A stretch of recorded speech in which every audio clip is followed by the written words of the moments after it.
જય શ્રી કૃષ્ણ મિત્રો, મહાલક્ષ્મી કૃષ્ણ કીર્તનમાં આપનું સ્વાગત છે. મિત્રો, શું તમે જાણો છો કે કલિયુગમાં ભગવાન શ્રી વેંકટેશ બાલાજીએ પૃથ્વી પર અવતાર શા માટે ધારણ કર્યો? આવો જાણીએ તેમની દિવ્ય અને ચમત્કારિક જીવનગાથા. જય શ્રી કૃષ્ણ, જય શ્રી વેંકટેશ બાલાજી. આપ સૌનું હાર્દિક સ્વાગત છે. આજે આપણે ભગવાન શ્રી વેંકટેશ બાલાજીના પવિત્ર જીવન ચરિત્ર વિશે જાણીશું. પવિત્ર ભારત વર્ષમાં નૈમિષ નામનો વન પ્રદેશ પવિત્ર જગ્યા છે. ત્યાં દેવ ઋષિઓ તથા મહાઋષિઓ તથા મુનિજનો તપસ્યા કરી રહ્યા હતા. શ્રી વેદવ્યાસ મહામુનિએ રચેલ 18 પુરાણોને સૂત મહર્ષિએ સનકાદિક મહામુનિઓને સંભળાવેલ હતા. સનકાદિક મહામુનિઓ એ સૂત મહર્ષિને પ્રાર્થના કરી કે, હે મહાઋષિ, કલિયુગ પ્રત્યક્ષ દેવ શ્રી વેંકટેશ્વર બાલાજીનું ચરિત્ર અને લીલા બતાવો. સૂત મહાઋષિએ તેમની પ્રાર્થનાનો સ્વીકાર કરીને શ્રી વેંકટેશ્વર બાલાજીની કથા અને લીલાઓ આ પ્રકારથી કહેવા લાગ્યા. હે મુનિવર, કલિયુગમાં ધરતી ઉપર જન્મેલ બધા માણસોને પાપ કર્મોથી વિમુક્ત કરવા માટે શ્રી મહાવિષ્ણુએ વેંકટેશ્વર બાલાજીના નામે વેંકટાચલમાં અવતાર લીધો છે. તેમનો મહિમા અપાર છે. ભક્તજનોને હંમેશા આદર કરીને તેમને મોક્ષ પ્રદાન કરી રહેલ છે. જે તેમના દર્શન કરશે અથવા તેમનો જીવન વૃત્તાંત કહેશે અથવા સાંભળશે તેનો જન્મ પરમ પવિત્ર થઈ જશે. એમ કહીને સૂત મહર્ષિ મનમાં પોતાના ગુરુજી વ્યાસ મહામુનિનું ધ્યાન કરે છે. ગુરુજીની કૃપાથી શ્રી વેંકટેશ્વરનો મહિમા તથા લીલા તેમની આંખની સામે પ્રત્યક્ષ દેખાવા લાગ્યા અને તે અનુસાર સૂત મહર્ષિ સનકાદિક મહામુનિઓને કહેવા લાગ્યા. નારદ મહામુનિ બ્રહ્માજીના પુત્ર છે. હંમેશા નારાયણ નારાયણ કરતાં કરતાં 14 ભુવન ફરતા રહેવાનો તેમનો સ્વભાવ છે અને ફરતા ફરતા દેવતાઓમાં આપસમાં ઝઘડા કરાવીને તેમને ઝઘડતા જોઈને આનંદ પામવો એ તે એમનું કામ છે. દુરાચાર, અસત્ય, અધર્મનો નાશ અને સદાચાર, સત્ય, ધર્મની રક્ષા માટે, માનવ કલ્યાણ માટે શ્રીમન નારાયણને તે સમયે અવતાર લેવા પ્રોત્સાહિત કરતા રહે છે. નારાયણ નારાયણ કરતાં કરતાં ત્રણેય લોકમાં ફરતા ફરતા નારદજી બ્રહ્મલોકમાં પહોંચ્યા. તે સમયે બ્રહ્માજી પદ્માસનમાં બેઠા હતા. તેમની પાસે જ સરસ્વતી દેવી મધુર સ્વરમાં વીણાવાદન કરતા બેઠા હતા. નારદજીએ તેમની પાસે જઈને બ્રહ્માજીને નમસ્કાર કર્યા. બ્રહ્માજીએ આશીર્વાદ આપીને નારદજીને ઉચ્ચ સ્થાન ઉપર બેસવા આજ્ઞા કરી. તે સમયે બ્રહ્માજીના દર્શન માટે ઇન્દ્રાદિ દેવતા, સૂર્યચંદ્ર આદિ નવગ્રહ દેવતા ત્યાં આવીને બેઠેલ હતા. ત્રણેય લોકમાં ફરનારા નારદજીને ત્યાં જોઈને બધા દેવતા ત્રિલોકના નવા સમાચાર નારદજીના મુખેથી સાંભળવા માટે ઉત્સાહિત હતા. બ્રહ્માજીને જોઈને નારદજી બોલ્યા, હે પિતાજી, દ્વાપર યુગમાં કૃષ્ણાવતાર પછી વિષ્ણુએ કલિયુગમાં કોઈ અવતાર નથી લીધો. જેથી આ કળયુગમાં માનવી જ્ઞાનહીન થઈ ભક્તિ શ્રદ્ધાને છોડી પુણ્યહીન બનીને નરકના કૂવા તરફ જઈ રહેલ છે. તેને બચાવવા માટે કોઈ ઉપાય બતાવો. બ્રહ્માજીએ નારદજીનો ઉદ્દેશ જાણીને કહ્યું, હે પુત્ર, તું તો ત્રણેય લોકમાં ફરે છે. જ્યાં જે કંઈ થાય છે તેનો પ્રતિકાર કરવાનું તું જાણે છે. તું સંકલ્પ માત્રથી કેટલાય મહાન કાર્યો કરી ચૂકેલ છે. તું જ કોઈ ઉપાય વિચાર, જેથી માનવ કલ્યાણ માટે શ્રી વિષ્ણુ અવતાર લે, જેથી તારી કીર્તિ વધે અને કલિયુગનો પણ ઉદ્ધાર થશે. નારદે બ્રહ્માજીની વાત સાંભળી ભવિષ્યના કામને મનમાં વિચારતા બ્રહ્માજીથી વિદાય લઈને ત્યાંથી રવાના થયા. નારદજીના આ મહાન કાર્યથી ઇન્દ્રાદિ દેવતાઓને બહુ જ સંતોષ થયો. નારદ મહામુનિ નારાયણ નારાયણ કરતાં કરતાં ભૂલોકમાં ગંગાના કિનારે આવી પહોંચ્યા. ગંગા નદીના કિનારે કશ્યપ મહામુનિ ઇત્યાદિ મુનિ લોકો લોક કલ્યાણના માટે મહાયજ્ઞ કરી રહેલ હતા. નારદજી ત્યાં પહોંચીને મુનિવરો દ્વારા થઈ રહેલ મહાયજ્ઞને જોઈને ખુશ થયા. યજ્ઞ કરવાવાળા મુનિગણોએ નારદજીને આવતા જોઈને તેમનું ઉચિત સ્વાગત કર્યું. મુનિવરોએ પોતાનાથી થઈ રહેલ મહાયજ્ઞને માટે નારદજીને વાત કહી. નારદજી સાંભળીને સંતોષ પામ્યા અને બોલ્યા, હે મુનિવર, આપ લોકો લોક કલ્યાણાર્થે જે યજ્ઞ કરી રહેલ છો તે ઠીક છે, પરંતુ આ યજ્ઞનું ફળ કોણ ભોગવશે? ત્રિમૂર્તિઓમાંથી કોણ આ યજ્ઞનું ફળ આપશે? બતાવો.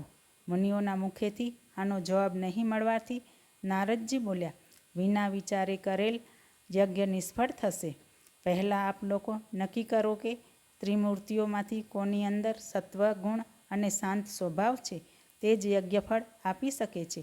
નારદજીની આ વાત સાંભળી મુનિવરો ચકિત થયા અને આપસમાં વિચારવા લાગ્યા કે ત્રિમૂર્તિમાં સત્વગુણવાળા કોણ છે. આખરે કેટલાક દેવતા બ્રહ્માજીની તરફે, કેટલાક મહાદેવજીના પક્ષે, તો કેટલાક દેવતાઓ વિષ્ણુ તરફે થઈ ગયા. એ માટે કોઈ એક નિશ્ચય ઉપર ન આવી શક્યા અને પછી આ વાત ઉપર ઝઘડો શરૂ થઈ ગયો. મુનિગણ યજ્ઞને છોડીને એકબીજા આપસમાં લડવા લાગ્યા. યજ્ઞસ્થળ યુદ્ધસ્થળમાં ફેરવાઈ ગયું. મંત્રો બોલવાની જગ્યાએ ખરાબ ભાષણની વર્ષા ચાલુ થઈ ગઈ. આ જોઈને નારદજીને કહ્યું, મુનિવરો, આપ સૌ એકબીજાની સાથે ઝઘડો તે સારું ન કહેવાય. આપ લોકોએ પહેલાં એ જાણવું જોઈએ કે ત્રણમાંથી સત્વગુણવાળા કોણ છે. સત્વગુણ, રજોગુણ, તમોગુણના નામના 3 ગુણોમાં સત્વગુણ પ્રધાન છે. હવે વિચારો, 3 મૂર્તિઓમાં આ ગુણની પરીક્ષા કરવા વાળા કોણ છે? નારદજીની આ સલાહ સાંભળી કોઈ આગળ આવી ન શક્યું. એટલે આખરે નારદજીએ બતાવ્યું કે આપ લોકોમાં શ્રેષ્ઠ તપોનિષ્ઠ ભૃગુ મહર્ષિ છે. ભૃગુ મહર્ષિ જ આ પરીક્ષા લઈ શકે તેમ છે. નારદજીની આ સલાહ સાંભળી બધા લોકો આનંદમાં આવી ગયા અને ભૃગુ ઋષિને ત્રિમૂર્તિની પરીક્ષા લેવા માટે અધિકાર આપ્યો. ભૃગુ ઋષિએ નારદજીની સલાહ માની લીધી અને ત્રિમૂર્તિની પરીક્ષા લેવા નીકળી પડ્યા. નારદજી મનમાં ને મનમાં આનંદ પામ્યા કે ભૃગુ ઋષિનું અભિમાન હવે નીકળી જશે. સત્યલોકમાં બ્રહ્માજી પોતાની પત્ની સાથે સોનાના સિંહાસન ઉપર બિરાજમાન હતા. સિંહાસનની એક બાજુ બ્રહ્મર્ષિ, રાજર્ષિ, દેવર ઋષિઓ આદિ મહામુનિઓ બેઠા હતા. બીજી તરફ યક્ષ, ગંધર્વ, કિન્નર, કિમપુરુષ આદિ દેવતા બિરાજમાન હતા. બ્રહ્માજી તે સમયે વેદ ધર્મોનો ઉપદેશ આપી રહ્યા હતા. પૂરી સભામાં બધા લોકો ધ્યાનથી સાંભળી રહ્યા હતા. તે સભામાં ભૃગુ ઋષિએ પ્રવેશ કર્યો. ભૃગુ ઋષિએ ચારે બાજુ જોઈને નિર્લજ્જ ભાવ અને ઘમંડથી સભાની મર્યાદાની પરવા કર્યા વગર, બ્રહ્માજીની આજ્ઞા પણ લીધા વગર સભામાં એક ઊંચા આસન ઉપર બેસી ગયા. ભૃગુ ઋષિના આગમનથી પહેલાં બધાને સંતોષ થયો, પરંતુ ભૃગુ ઋષિના અપમાનજનક વર્તનથી બધા ઉત્તેજિત થઈ ગયા. બ્રહ્માજી પણ આ અનુચિત વ્યવહાર જોઈ ગુસ્સે થઈને કઠોર શબ્દમાં બોલ્યા, અરે ભૃગુ, તું બ્રહ્મવંશમાં પેદા થઈને સભાની મર્યાદા નથી જાણતો? સભાપતિ, મને પૂછવાની પણ પરવા ન કરી, નમસ્કાર પણ ન કર્યા વગર સીધા બેસી ગયા. તમારી આટલી હિંમત, આટલો ગર્વ, તમને આટલું અભિમાન શાનું કે આપ સભામાં બેઠેલા બધા ઋષિમુનિઓથી મોટા છો, અત્રિ મહામુનિથી મોટા છો, ઇન્દ્રને પણ શ્રાપ દેવાવાળા ગૌતમ ઋષિથી પણ મોટા છો, જમદગ્નિથી વધારે શક્તિશાળી છો. મને આટલી ખબર નહોતી કે આપ આટલા મૂર્ખ છો. આમ કહીને બ્રહ્માજીએ ભૃગુ ઋષિને અપમાનજનક શબ્દો કહ્યા.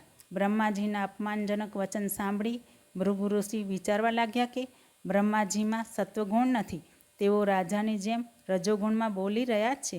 આ તો યજ્ઞફલ માટે નાલાયક છે. આમ વિચારીને અચાનક આસનથી ઉપરથી ઉઠીને ગુસ્સામાં આવીને ક્રોધિત વચનમાં બોલ્યા, હે બ્રહ્માજી, આપે મારા આવવાનું પ્રયોજન સમજ્યા વગર મારું અપમાન કર્યું છે. તો આપ જેવા અયોગ્યને મારો શ્રાપ છે. ભૂલોકમાં તમારું મંદિર નહીં બને અથવા તમારી પૂજા નહીં થાય. એમ કહી ભૃગુ ઋષિ કૈલાસ જવા રવાના થયા. ભૃગુ ઋષિ કૈલાસમાં પહોંચ્યા. કૈલાસમાં નંદીશ્વર, ભુજંગેશ્વર, ચંડીશ્વર ઇત્યાદિ પ્રથમ ગણ શિવ નામ સ્મરણ તથા ધ્યાન કરી રહેલા હતા. કૈલાસ પર્વત શિવ નામથી ગુંજી રહેલ હતો. શિવ પંચાક્ષર નામ ઉચ્ચારણ સિવાય બીજી કોઈ વાતચીત નહોતી. આ બધું જોઈને ભૃગુ ઋષિના મનમાં એવી શંકા થઈ કે અહીં પણ મારા આવવાનું ધ્યાન કોઈને નથી. આમ વિચારતા ભૃગુ શંકર ભગવાનના એકાંત મંદિરમાં પ્રવેશ કરવા લાગ્યા. ત્યાંના દ્વારપાલોએ ભૃગુ ઋષિને રોક્યા અને બોલ્યા, હે મહાઋષિ, અત્યારે પાર્વતીજી અને શંકરજી એકાંતમાં છે. આ સમયે કોઈ અંદર જઈ શકતું નથી. પણ ભૃગુ ઋષિ એ તેમની એક પણ વાત ન સાંભળતા તેમને દૂર કરીને અંદર પ્રવેશ કર્યો. શંકર પાર્વતીને તે સમયે રતિક્રીડામાં મગ્ન હતા. અચાનક ભૃગુ ઋષિના આગમનથી પાર્વતી શરમથી શંકરથી દૂર થઈ ગયા. આ બનાવ જોઈને શંકરજી ગુસ્સે થઈ ગયા અને બોલ્યા, હે ભૃગુ મહર્ષિ, ધર્મને જાણવા છતાં આ સમયે અહીં એકાંત મંદિરમાં આવું તે મૂર્ખતા છે. એમ કહીને પોતાનું ત્રિશૂળ ઉપાડ્યું. જય શ્રી કૃષ્ણ. મિત્રો, તમને ગમે તો મારી ચેનલને સબસ્ક્રાઈબ કરજો, લાઈક કમેન્ટ કરજો, તમારા ફ્રેન્ડ્સ ફેમિલીમાં શેર કરજો. મને સાંભળવા માટે ધન્યવાદ. જય શ્રી કૃષ્ણ. જય વેંકટેશ બાલાજી. મિત્રો, આગળના ભાગમાં જોઈશું. જય શ્રી કૃષ્ણ.